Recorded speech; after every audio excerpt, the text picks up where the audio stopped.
এই চ্যানেলে সম্প্রচারিত সকল খবরই সচেতনতামূলক এবং শিক্ষণীয়, কোনো কিছুই প্রভাবিত নয়। পুরীর সমুদ্র সৈকতে আজ উপচে পড়া ভিড়, পর্যটকদের ভিড় কিন্তু চোখে পড়ার মতন।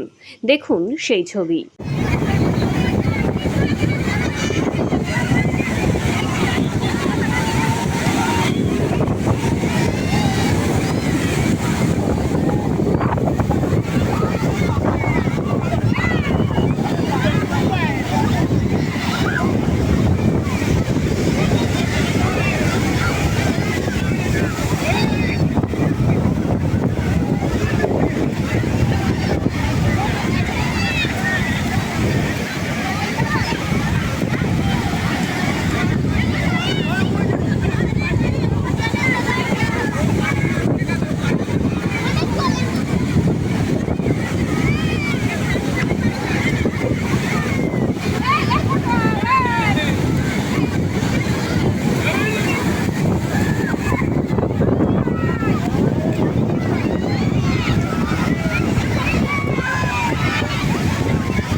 হ্যাঁ, খুবই ভালো লাগছে এসে।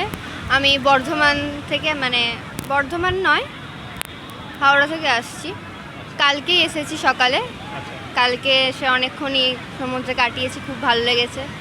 আজকেও চলে এসেছি তাড়াতাড়ি। কালকে খুব যেহেতু ভালো লেগেছিলো, আজকে তাড়াতাড়ি এসেছি। সকালে আগে পুজো দিয়ে এসেছি, খুব ভালো। তবে কালকের থেকে আজকে জলের ওয়েভটা একটু বেশি আছে, ভালো লাগছে। কালকের থেকে আজকে একটু কম লাগছে, কালকে একটু বেশি ছিল। কালকে আরো বেশি ছিল? হ্যাঁ, কালকে একটু বেশি ছিল। আচ্ছা, এখানে মূলত পুরীতে আসার মূলত কারণ কি, বিশেষ আকর্ষণ কি রয়েছে এখানে, কেন মানুষ আসে, কি বলবে? এটা আমার ফার্স্ট টাইম, যদিও সমুদ্র অবভিয়াসলি। আর জগন্নাথ ধাম তো রয়েছে। হ্যাঁ, ওটা তো আছেই। মূলত আকর্ষণ জগন্নাথ ধাম, তাই তো? হ্যাঁ। আচ্ছা, কি নাম তোমার? দিয়া ব্যানার্জি। কি করো? আমি ফার্স্ট সেমে পড়ছি, ইংলিশ অনার্স। আর আমি একজন পিয়ানিস্ট, পিয়ানো বাজাই। আচ্ছা, তো তাদের সাথে এসেছো? আমি আমার ফ্যামিলির সাথেই এসেছি। আচ্ছা, বাসে না ট্রেনে? ট্রেনে। আচ্ছা, যারা কখনো এই পুরীতে আসেনি তাদের উদ্দেশ্যে কি বলবে? যারা আসেনি তারা আসুক, সমুদ্রের যে আনন্দটা সেটা উপভোগ করুক, তাই বলবো।